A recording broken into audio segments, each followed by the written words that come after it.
All right, guys, this video is going to be just about swing arm conversions on a Bandit 400.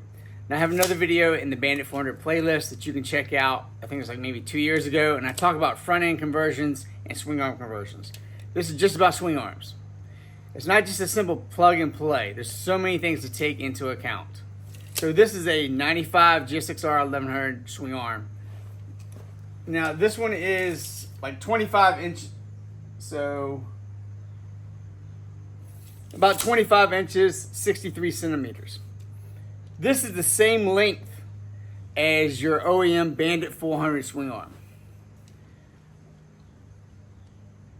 So it's going to keep the same. It's just nice to have, because I'm going to talk about this other swing arm here in a second. But to run this longer swing arm, one, you see normally the GSXR 1100 swing arm has the little bracket for the brake. And then what I did was I took it to a machine shop who was helping me do the conversion, and I asked them to put in a bracket that's like on the 750 swing arm, so it just kind of like slides in there, because I hate when they have that little support piece down there. I don't know why, I just don't like the looks of it.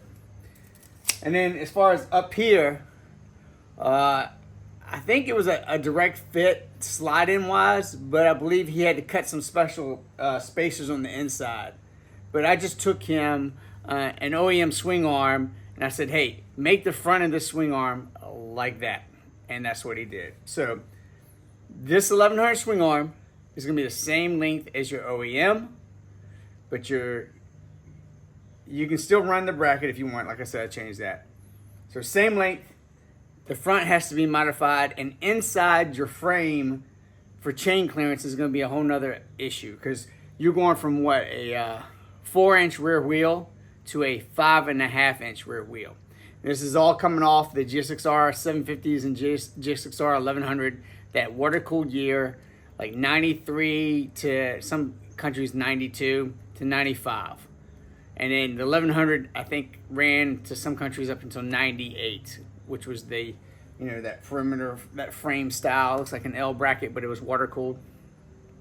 Everything just bolts right up, but you got to account for other stuff, and we're going to cut to that here in just a second. So GSXR 1100 swing arm.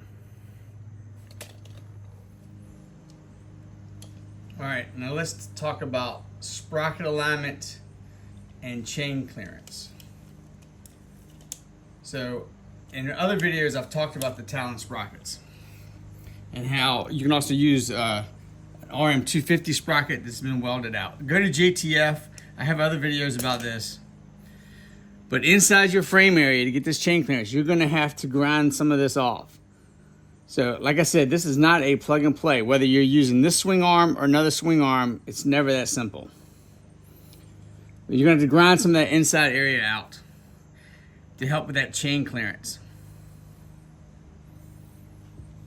So all this in here, and you'll see I'm still using a chain guide, and I had to trim that back a little bit to fit around the frame. Here, if you look straight down the line, I don't know if you can tell in the video, but you can see that sprocket and where that chain is going to go straight up through there, and you've got to make way for that chain to come through. So I'm not modifying that sprocket carrier or anything. I'm bolting it straight up just like it is OEM on a GSXR 1100 or GSXR 750, and even the RF 900 stuff can be a straight bolt.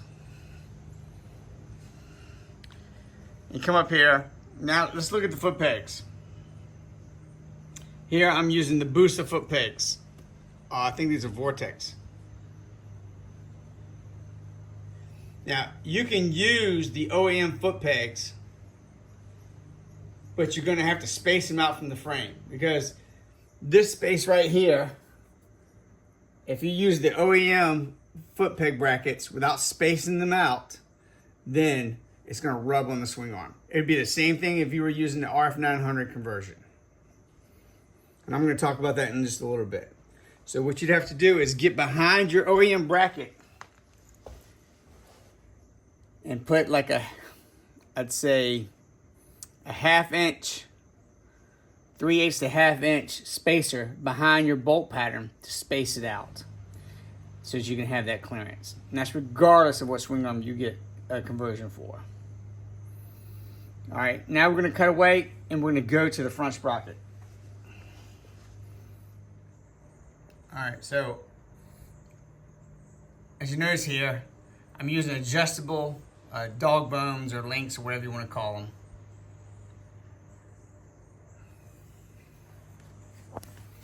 But here's what you may find that you need to do.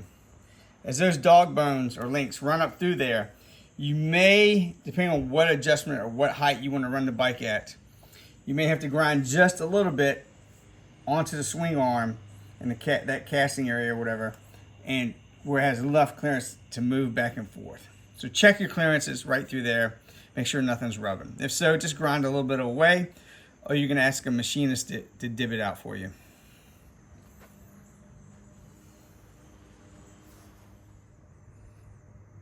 All right, something else I had to do, and I don't know if it's because I'm using a Fox racing shock that was built for a GSX-RW, was I had to create just a little bit of clearance right there.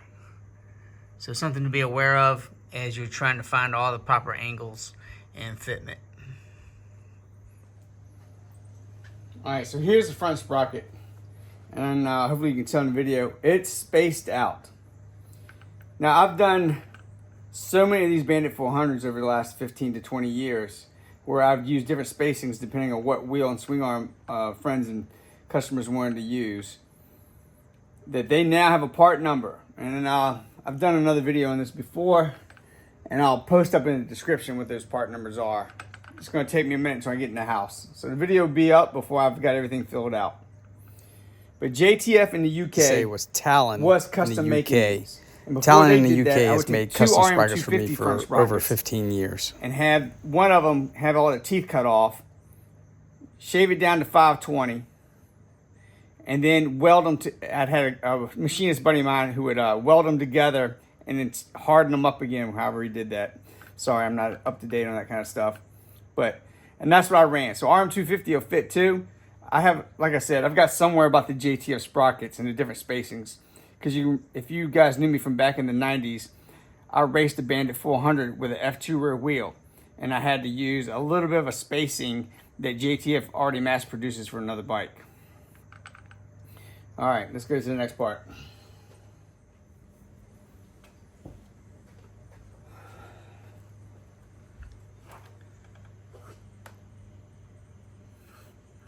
All right, so let's talk about the swing arms.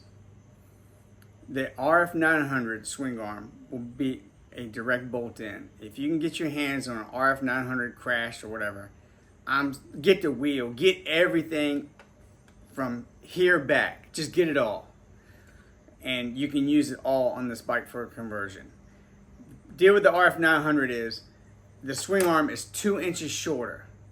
And it's really going to change your handling up. And you need to be aware of that, especially in turns or in the wet. Now I used to run, I have a picture of it somewhere, or maybe I even have a video from way back in the day. But like 98, 99, I raced a Bandit 400 with an RF900 conversion swing arm and an 89 GSX-R 750 front end. But the frame had been taken to a frame specialist called GMD in Massachusetts, and they did my frame geometry to match up with like a TZ250. So it was pretty extreme, and it was not fun to ride in the rain, let me tell you. Or if the racetrack was a little slick. RF900. Actually, the GSX-R 1100 that keeps the original wheelbase. Tire, it's just way more involved. RF900, everything bolts straight in. No mods for the front of the swing arm or nothing. But you're still going to have to worry about that chain clearance and getting a front sprocket that kicks out. Now, as far as I know, I was the first person ever to do the RF900 swing arm conversion. It was like 98. A guy had just totaled an RF900's bike. And I took just by curiosity, I took a measurement, and I'm like, I think that would fit on one of my Bandits. And he's like, if you can get it off, you can have it. So I went to my toolbox in my truck and started taking it off. And sure enough, I got it home. I couldn't believe it bolts straight up. And then from then on, it was all those years, we're talking like in the 98, 99, that I had to figure out, like, what am I going to do about the chain clearance? And I had a few guys copy me, but they never worried about the chain clearance. And that means their chain was constantly running like this, which is not good for your motor long term. And also you can have a chain pop if you're really pushing it. Probably more things if you guys are pros would know. But that's when I started using the RM250 sprockets welded together, and that gave me the clearance I needed. But hopefully that gives you information about swing arm conversions. GSXR 1100 is the right way to go if you want to do it. RF 900, just be aware, check your geometry, get someone who knows what they're doing. I'm not a math genius, but they could probably match it up. So next video, I'm going to talk about the front end conversions. There is a video also talking about that somewhere from like 2 years ago, but I'm going to hit it up again just on front ends. All right, guys, see you next time in the garage.